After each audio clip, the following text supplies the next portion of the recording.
कृषि अधिकारी महोदय, आप जनप्रतिनिधि से मंच पर बात कर रहे हैं। फर्म आनी चाहिए आपको कि किससे कहां कौन बात करनी है, ये भी आपको ज्ञान नहीं है। आप क्या व्यापारियों के साथ क्या व्यवहार करते होंगे? व्यापारियों का आपसे ज्यादा शोषण शायद कोई दूसरा करता होगा, आपसे ज्यादा शोषण कोई दूसरा नहीं करता होगा। जब आपको ये भी नहीं पता है कि हमको जनप्रतिनिधि से आगे की प्लानिंग मंच पर करना है या उसके घर जाके करना है या उसके ऑफिस जाके करना है, जब इसका भी ज्ञान आपको नहीं है तो आपको नियत और नीति दोनों का ज्ञान नहीं है। ना आपकी नियत सही है ना नीति का ज्ञान आपको है, ना आपकी नियत सही है ना आपको नीति का ज्ञान है। और जिस दिन नीति का ज्ञान हो जाएगा, नियत आपकी ठीक हो जाएगी, उस दिन नीति गलत भी होगी तब भी किसी का शोषण नहीं होगा, नहीं होगा शोषण। अलग अलग ढंग से लोग ले लेते हैं अपनी बात को।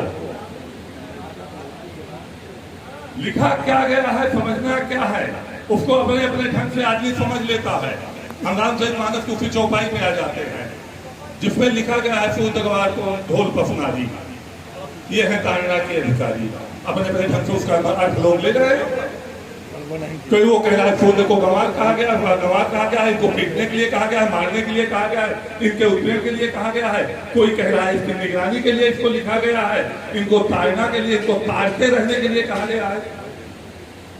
आपके मन में जैसा भाव होगा वैसे आपके कर्म होंगे। आपके हृदय में आपकी नीति का संचालन करने का जैसा भाव होगा उसी तरह से उस नीति को अपनाते हुए संचालन करने का काम करेंगे। हम पूछना चाहते हैं, अगर सील पैक दवा, जैसा प्रदेश अध्यक्ष जी ने बताया, सील पैक दवा अगर किसी डीलर, किसी उद्यमी के यहाँ पे, उद्योगपति के यहाँ पे बन रही है और उसी सील पैक दवा को हमारा कोई डीलर बेच रहा है और उसके सैंपल में अगर कोई कमी है तो ठीक है, आप डीलर को मुलजिम बना दीजिए, लेकिन मुलजिम बनाने के बाद विवेचना किसको करनी है? विवेचना करने वाले को अपनी नियत ठीक करते हुए इसने अपनी फैक्ट्री लगा के कहीं उस दवा को बनाई है या कहीं डुप्लीकेट फैक्ट्री लगी है वहां से इसने उसको खरीदा है, या जिस डीलर ने इसको, जिस उद्यमी ने इस दवा को बना के यहाँ तक पहुंचाया है, किसने गड़बड़ किया है, सिंपल आखिर क्यों फेल हुआ है, इसकी विवेचना होगी। जेल भेज दिया जाएगा हमारा डीलर, मुकदमा लिख दिया जाएगा डीलर पे, इच्छी कर दिया जाएगा, या हो सकता है 1-2 लाख लेके एफआईआर कर दिया जाए। उद्यमी उसी तरह लूट रहा है, उद्यमी तक कोई नहीं पहुंचना चाह रहा है, उद्योगपतियों तक भी पहुंचिए, उद्योगपतियों को भी ठीक करिए। और मैंने देखिए, मैं एक बात से आपके ऑनलाइन दवा या ऑनलाइन व्यापार, देखो मैं लगभग 20 देशों की यात्रा कर चुका हूँ और बड़े देशों की यात्रा कर चुका हूँ। हमारे यहाँ बहुत विवाद में ऑनलाइन शुरू हुआ और विदेशों में बहुत पहले से ऑनलाइन चल रहा है।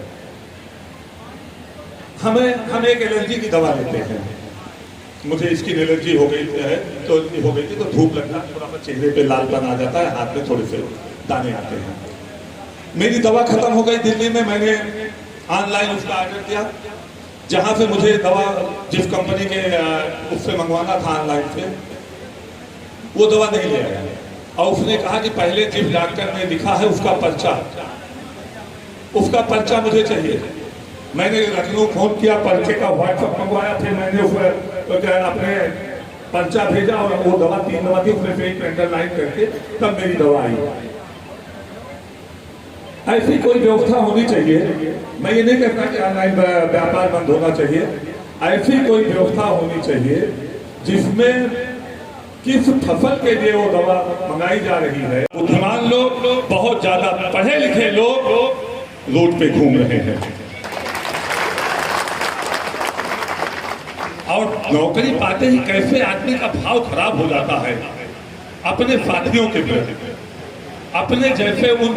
आप सब लोग एक कहानी जरूर सुनते होंगे, सुदामा और कृष्ण का चरित्र जरूर सुनते होंगे।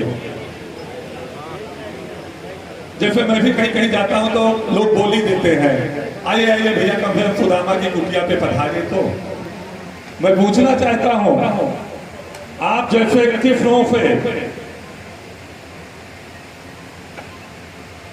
जो सुदामा से किस बने या कृष्ण की कृपा से यहां तक बैठे हैं, मैं उन सब से पूछना चाहता हूं, फटी लंगोटी, फटी गवाई,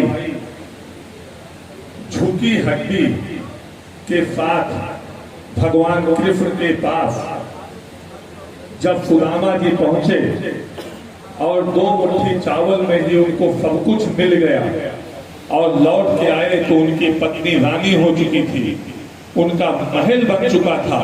वो सुदामा जी कितने अपने जैसे टूटी लाठी तो फटी लंगोटी, फटी बवाई वालों को ले जाके किस भगवान से मिलाने का काम किए? कोई बता सकता है तो क्या? उसके आगे का कोई इतिहास बता सकता है? बस यही समस्या है हम सबकी कि हम उसी समाज से, उसी गरीबी से, उसी गरीब परिवार से, उसी बेरोजगारी के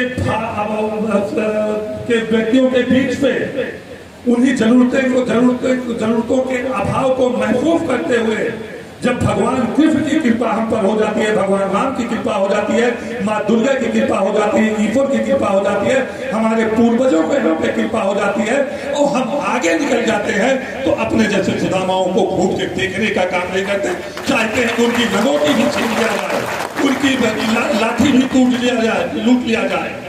बस यही अंतर है, यही अंतर को समझने की जरूरत है।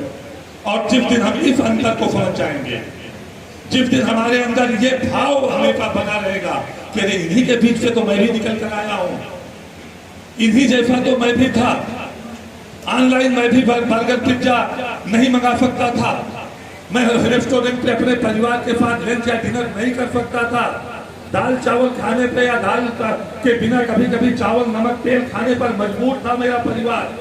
यहीं से निकल कर मैं यहाँ तक पहुंच गया हूँ। इनके प्रति हमारा भाव अच्छा होना चाहिए, इनका फोकस हमसे नहीं बर्दाश्त होना चाहिए। देखिए सब कुछ ठीक हो जाता है कि नहीं ठीक हो जाता है। निकलते ही सब आपन कंठी माला, हम उनका शोषण की बात कर रहे हैं, हम उनका शोषण कर रहे हैं, और जब उनका शोषण होता है तो उनके द्वारा उनका शोषण हो रहा है जो हमको जीवन दे रहे हैं, जिनकी कृपा से हमारा जीवन है। और अलग अलग तरीके से लोग पेट भरते हैं, गरीब है, मजदूर है, दाल चावल खा ले रहा है, थोड़ा संपन्न है, दाल चावल रोटी सब्जी सब कुछ खा ले रहा है, और संपन्न है तो उसके साथ मुर्गा बकरा दाल चावल रोटी सब्जी वो भी पार्टी हो जा रही है, और संपन्न है तो पहले स्नैक्स खा ले रहा है, फिर लंच और डिनर कर रहा है, ब्रेकफास्ट कर रहा है, और संपन्न है तो पिज्जा बर्गर सूप सब कुछ उसका चल रहा है। लेकिन सब कुछ चल किससे रहा है? हम कुछ भी खाते हैं, हम किसी भी तरह का खाते हैं, चाहे गरीब खाता हो चाहे सबसे बड़ा आदमी खाता हो, वो खाता है किसान के द्वारा पैदा की गई हुई चीज को। कहीं पे वो आसमान से कुछ पैदा नहीं होता, ना आसमान से पैदा की गई कोई चीज खाता है। बरसात का पानी भी आसमान से गिरता है तो उसको आदमी नहीं पीता है, जो जमीन से निकलता है उसी को आदमी पीता है। और जमीन से ही हम अन्न उपजाऊ कर हमारा पेट भरने का काम, फल उपजाकर हमारा पेट भरने का काम कोई करता है तो किसान करता है। इस डर से इस बैठक में नहीं आए कि दीदी साहब और डीओ साहब उनका चेहरा ना देख ले। अरे इतना डर तो पुलिस का भी नहीं होगा, मगर आपका इतना डर है तो ये भी दिखाने विषय है कि आखिर किस बात का इतना डर कि आप वो इस बैठक में नहीं आए कि दीदी साहब ना देख ले कि ये भी संघ में जाता है, डीओ साहब ना देख ले कि ये भी संघ में जाता है। ये तो आतंकवादी का डर हो सकता है, ये आताताई का डर हो सकता है, ये समाज के दुश्मन का डर हो सकता है, ये गुंडे लफंगे का डर हो सकता है, ये अनाचारी अत्याचारी पापाचारी भ्रष्टाचारी का डर हो सकता है कि कोई व्यापारी उसको चेहरा ना देख ले, कोई व्यापारी का और वो ना आए बैठक में। अधिकारी का डर है सिर्फ किस बात का? और अधिकारी से डरते हो आप लोग?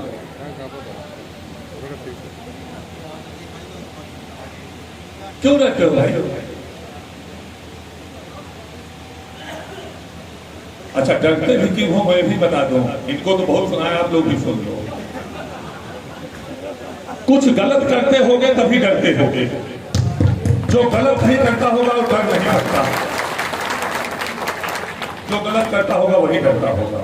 और जो नहीं आए हैं, इस डर से नहीं आए हैं, उनका इतिहास उठा के देख लो, कहीं ना कहीं गड़बड़ी जरूर करते होंगे। आप संगठन चला रहे हो, 3 चीज 4 शब्द दे रहा हूं आपके संगठन को, इसी को याद रखना और सब लोग इस संगठन से जुड़ के रहना। फिर मैं वही कह रहा हूं कि हमको अपनी नीयत को ठीक करने की जरूरत है। व्यापारी व्यापार कर रहा है और व्यापारी इसलिए व्यापार कर रहा है कि उसके पास रोजगार नहीं है। हो सकता है आपसे ज्यादा, हमसे ज्यादा पढ़ा लिखा वो व्यापारी हो, हमसे ज्यादा योग्यता और विद्वता रखता हो, हम किन्हीं व्यवस्थाओं के तहत, हम किन्हीं जुगाड़ के तहत या